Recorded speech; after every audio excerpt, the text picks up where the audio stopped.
Well, good morning. Stand over here for now. Well, it's an interesting time, isn't it? Wow. Well, my theme for this month is You Are Rooted in the Divine. And today's title is Self-Evident Truth Within You. So I selected a little story to read to you this morning. So settle in and think of it metaphysically, that there are certain things in this story that may be speaking to the soul adventure of you. So I've got my trusty glasses here. This is did anybody see the news yesterday? Oh God, something's going on.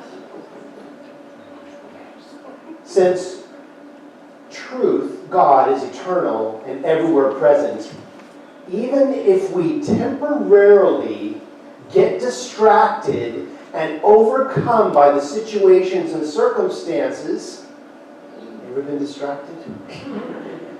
We can choose to wake up and remember that God is. Truth is right here and right now.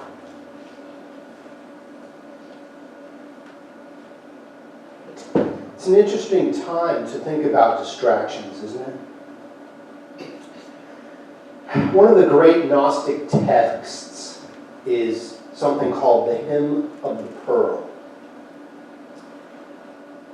As you hear it, I invite you to make it your story, or see where it might relate to you in certain ways. The author of the hymn is unknown, but you can Google it and find different versions of this anywhere on the internet. This is a story that I learned when I was in ministerial school, and it touched me in such a way that I like to repeat it so that you can get what resonates with you out of it. The hymn is commonly interpreted as a Gnostic view of the human condition, that we are spirits lost in a world of matter and forgetful of our true origin. The Song of the Pearl is a narrative poem about a prince's quest for a pearl, presented in the Acts of Thomas as a hymn uttered by Thomas. The Song of the Pearl is also a Gnostic tale of salvation, of sleeping in error and awakening to the light, of the quest not only for the pearl, but for the benefit of possessing the pearl, a return to the light. We're in that time right now where we've set our clocks differently to have more light, have a little more daylight, let a little light in. So what is the pearl? As one of the alternative titles of the poem is The Hymn of the Soul. Suggests that the pearl may esoterically be the soul. Or the pearl may be the gnosis, the awakening and the knowledge that the soul must have to move to the next level of being. See, we're all on a trip right now. You may know it or not, but we're all on a trip right now, and your soul is in a spacesuit called your body. And when you look at things that way, just suspend your disbelief for just a few minutes here. Dressing for the journey. When I was a little child living in my father's palace, in his great kingdom, happy in the glories and riches of my family that nurtured me, my parents gave me supplies and sent me out on a mission from our home in the East. From their treasure house, they made up a cargo for me. It was big, though light enough so I could carry it myself, holding gold and silver from the highest houses, and rubies from India, and opals from the land of Kushan. And they girded me with an adamant that can crush iron. They took off my bright robe of glory, which they had made for me out of love, and took away my purple toga, which was woven to fit my stature. They made a covenant with me and wrote in my heart so that I would not forget. It said, when you go into Egypt and bring back the one pearl that lies in the middle of the sea and is guarded by the snorting serpent, you will again put on your robe of glory and your toga over it. And with your brother, the next in rank, you will be heir to the kingdom. The dragon and the deep sleep. I left the east and traveled down to Egypt with my 2 royal guides, since the way was dangerous and harsh, and I was very young to walk alone. I crossed the borders. The gathering place of merchants of the east came into the land of Babylonians and entered the walls of Sarbug. When I went down into Egypt, my companions left me. I went straight to the serpent and settled close by him in an inn, waiting for him to sleep so I could take my pearl from him. Since I was alone, I was a stranger to others in the inn, yet I saw one of my own people there, a nobleman from the east, young, handsome, lovable, a son of kings, an anointed one, and he came and was close to me. And I made him my confidant, with whom I shared my mission. I warned him against the Egyptians and of the contact with the so-called unclean ones. Then I put on the robe like theirs, lest they suspect me as an outsider who had come to steal the pearl, lest they arouse the serpent against me. Somehow they learned I was not their countryman, and they dealt with me cunningly and gave me their food to eat. Here's a really key part of the story. I fell into a deep sleep.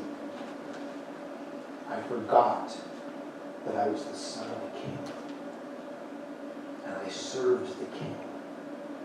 I forgot about the pearl for which my parents had sent me.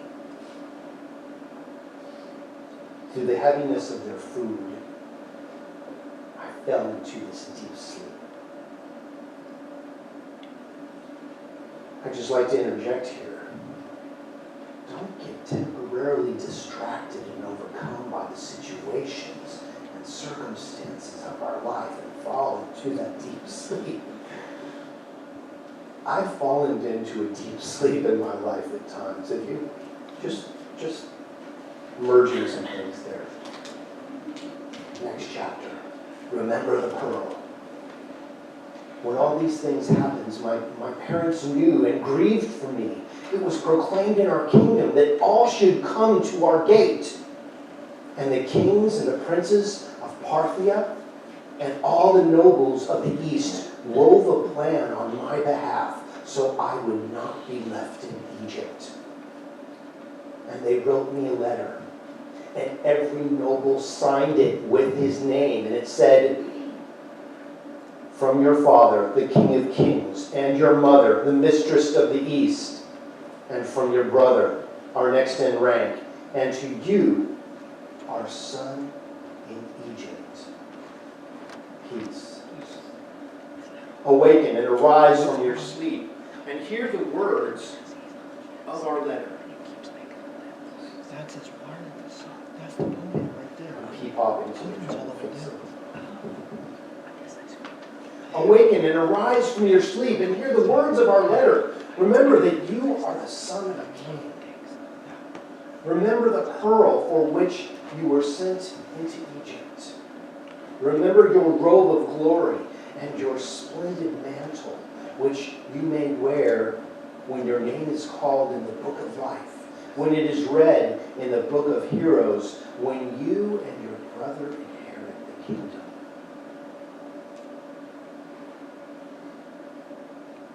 And serving as messenger, the letter was a letter sealed by the king, which was with his right hand against the evil children of Babylon and the savage demons of Sargon, Labyrinth. It rose up in the form of an eagle, the king of all winged fowl. It flew and aligned beside me and became speech. At its voice, the sound of its rustling, I awoke, and I rose from my deep sleep. I took it, and I kissed it, and I broke the seal, and read. And the words written on my heart were in the letter for me to read. I remember that I was the son of a king, and my free soul longed for its own kind. I remember that the pearl for which I was sent down into Egypt, and I began to enchant the terrible snorting serpent.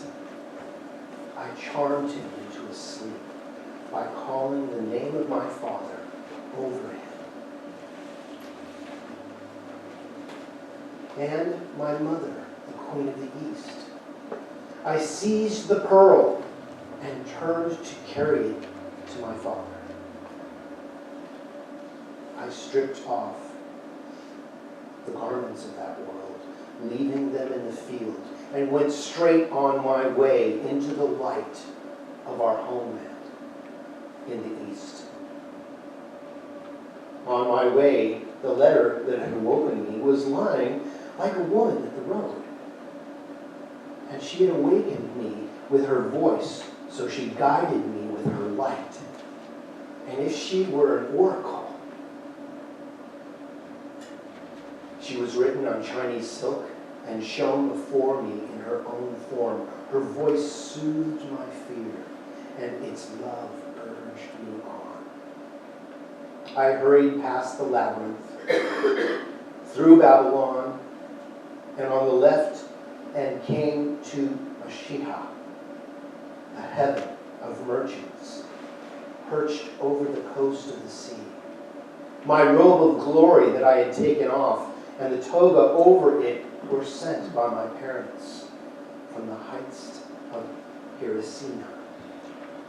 They were in the hands of the treasurers, to whom they were committed because of their faith, and I had forgotten the robes of splendor, for as a child I had left it in my father's house.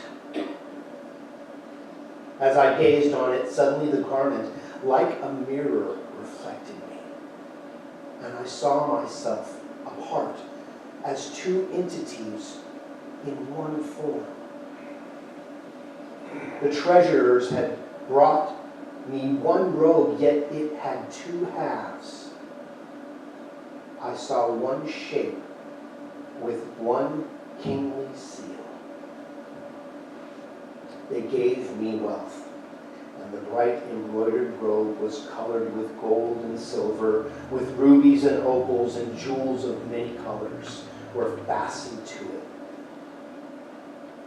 All its seams were fastened with stones of adamant, and the image of the King of Kings would have been embroidered on the robe as it rippled with sapphires of many colors. I saw it quiver all over, moving my gnosis in a pulsing knowledge. And as it prepared to speak, it moved towards me, murmuring the sound of its song. It descended and said, I am one who acted for him.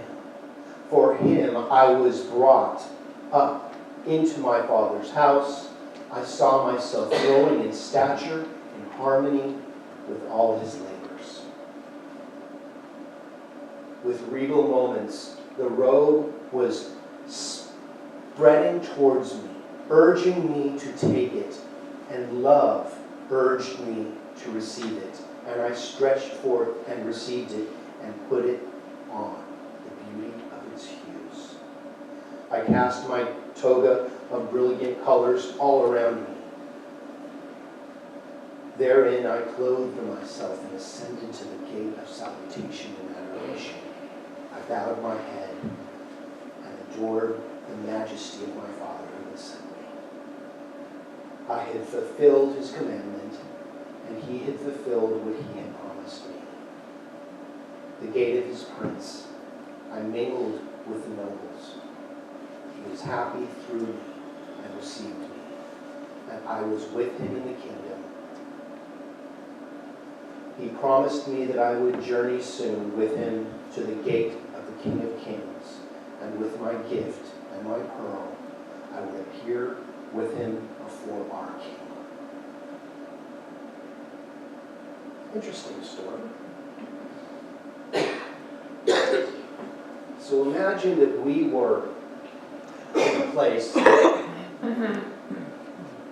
and we were given the choice to come into this plane of existence for a pearl of wisdom, for knowing something new, for experiencing something to progress our soul on a certain trajectory. And somehow, I ate the food. And I forgot why I came here. I fell asleep. Well, I'm here to wake you all up. I'm here to wake you up to remember that there is something else going on here. Something very powerful. How does this mirror your life?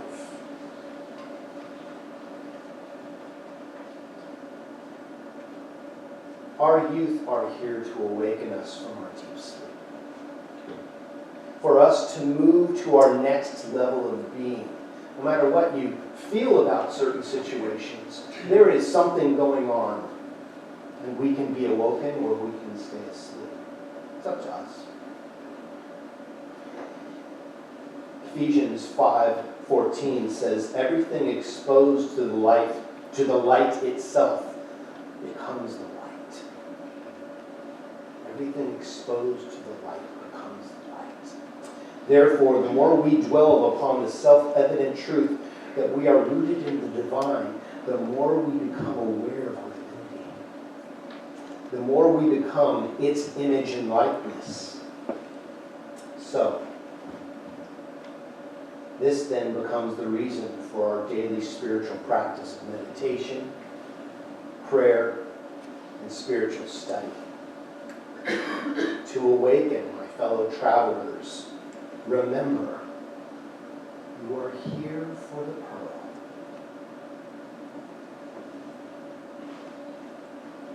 I'm here to wake myself up. I'm here to remember that something else is going on besides the mundane sleep and the atrophy that this life can present to us. And sometimes I find myself hitting the snooze button too many times and I oversleep. But there comes a time when enough life comes before us that we wake up and we show up with our mantle of truth and we make decisions. So I'm just here to be the way shower. Your truth is yours. But wake up. Make a decision. And whatever decision you make, know that it's the right one for you. You can't make the wrong decision because the wrong decision, the appearance of it, will lead you towards the right one. Life leaves clues. And as long as we're awake and alert to those clues, we will be guided in the right direction. But it's up to you to decide what direction to take.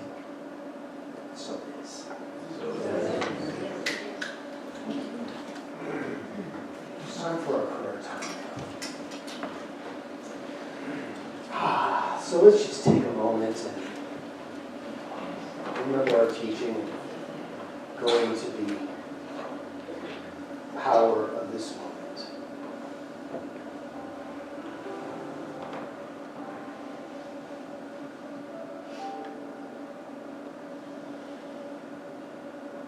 On this Palm Sunday,